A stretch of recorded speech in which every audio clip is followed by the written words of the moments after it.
I'm Coach Corey. I'm going to be showing the mount position for today.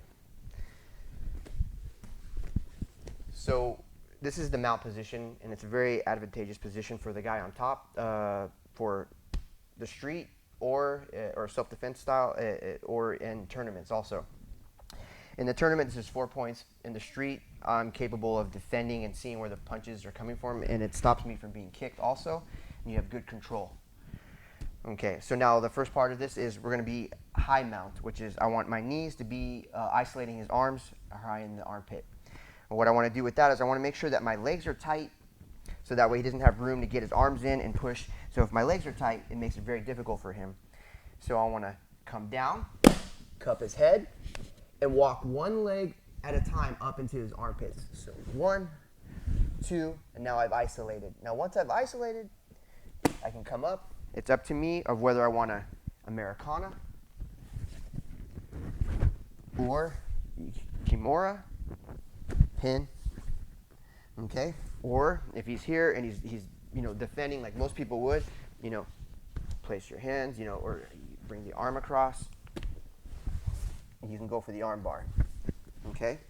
So you have a lot of positions, when there are basic positions, arm bar, Kimura, Americana, from the mount position. Now what does happen is sometimes they push you low on their hips, which is very difficult because then he can recompose and he has a lot of power to bridge. Okay, so when you start to feel them pushing me down, I want to sprawl, get my hips low and base out. I want to shoot my legs in and grapevine and straighten my legs so that way he's not capable of doing this. Okay, then when he stops moving or when you feel comfortable, come back to the position that you were at and where you want to be. Now the common positions here that most mistakes are made is when the person is on top, they leave a lot of space or they have their leg up and they're trying to be here. You don't want to leave any space so your opponent can escape or score more points or anything of that nature.